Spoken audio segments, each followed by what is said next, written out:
Selamat siang Bapak dan Ibu dan teman-teman. Saya Renalian Situs. Pada kesempatan ini saya akan mempresentasikan penerapan bisnis intelijen pada industri manufaktur kap plastik.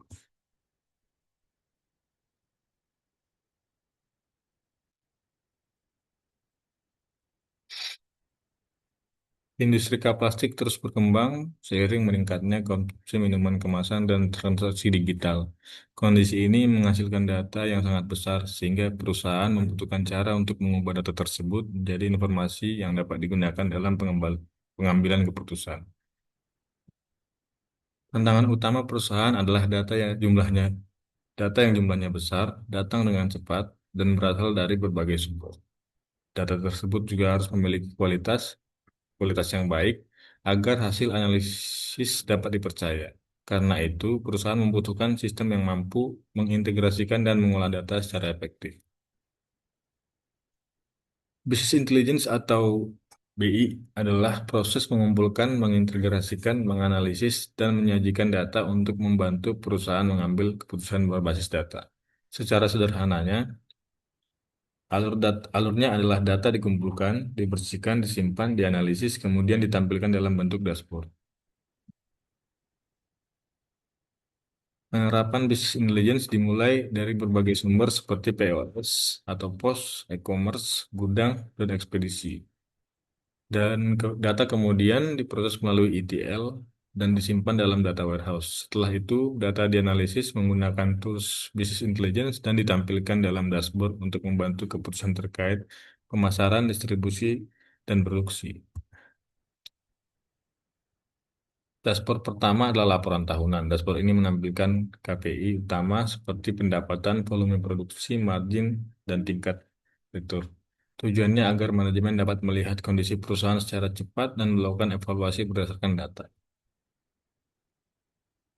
Dashboard kedua adalah menunjukkan kinerja masing-masing produk. Dari sini perusahaan dapat mengetahui produk dengan volume penjualan tinggi, produk dengan margin tinggi, serta produk yang mulai mengalami penurunan.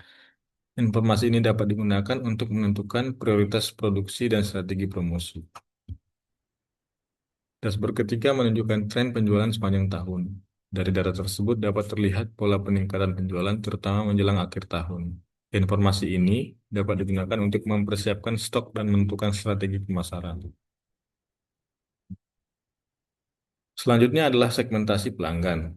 Pelanggan dikelompokkan berdasarkan pola pembelian sehingga perusahaan dapat memberikan strategi yang berbeda. Misalnya pelanggan B2B besar diberikan prioritas sedangkan pelanggan baru dapat diberikan strategi akuisisi.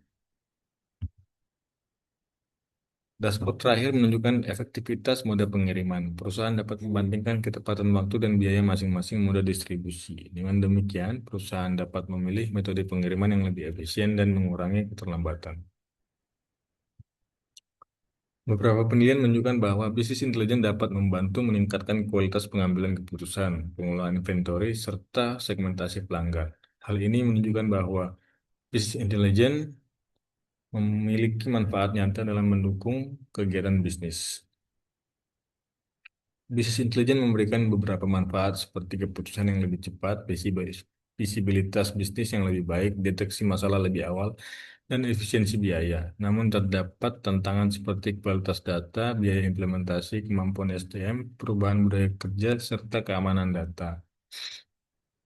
Kesimpulannya, bisnis intelijen dapat mengubah data yang kompleks menjadi informasi yang berguna untuk pengambilan keputusan.